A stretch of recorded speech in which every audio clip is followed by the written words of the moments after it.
Hi, everyone. My name is Adam Korengold. I'm a DVS member in Alexandria, Virginia, outside of Washington, D.C. And for this lightning talk, I'd like to talk to you about something that's become very dear to my heart over the last couple of years, and that is how to bring data visualization to my hobby of collecting and creating baseball cards.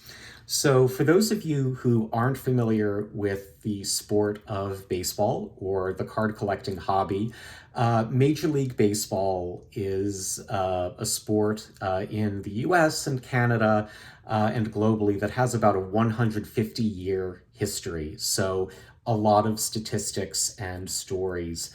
And something that's been very popular in the sport, and that's migrated to other sports, of course, too, is card collecting. So when you look at baseball cards, and here I have cards that represent about 70 years of the sport. And when you look at the front, of course, they have these very colorful pictures of different athletes playing for their teams.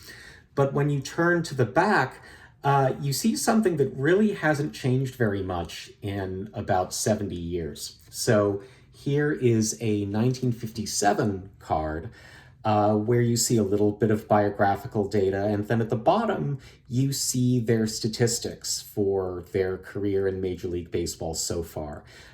It's a pretty simple spreadsheet, pretty small type, and when you look at the 2019 card for my favorite player, Juan Soto, pretty much the same type of little spreadsheet is there. Some of the statistics are a little bit different.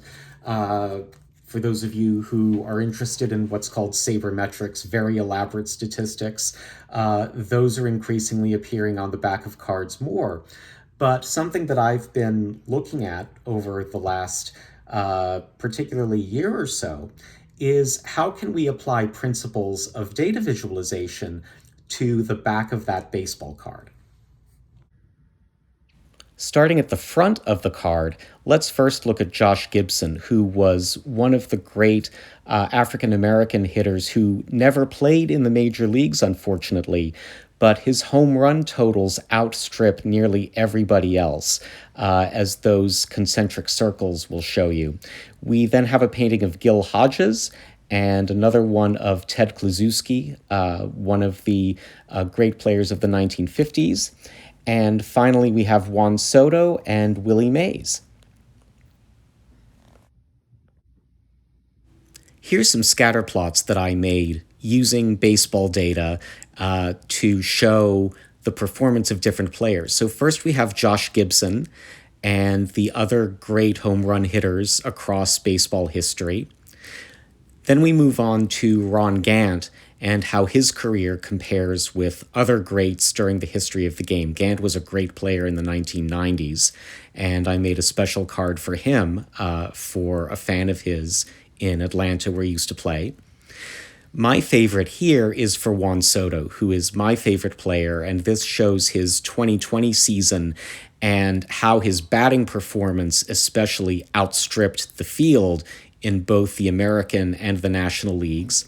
And finally, we move on to the career stats of Big Clue, Ted Kluszewski, who was one of the great unsung heroes of 1950s baseball.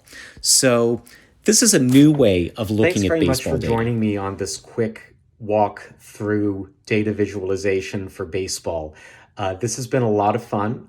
The great baseball player Rogers Hornsby used to say that he would spend all winter staring out the window waiting for spring.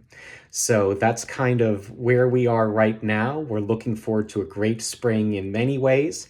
I hope you have a great rest of the conference and wish you all the best. Thanks very much.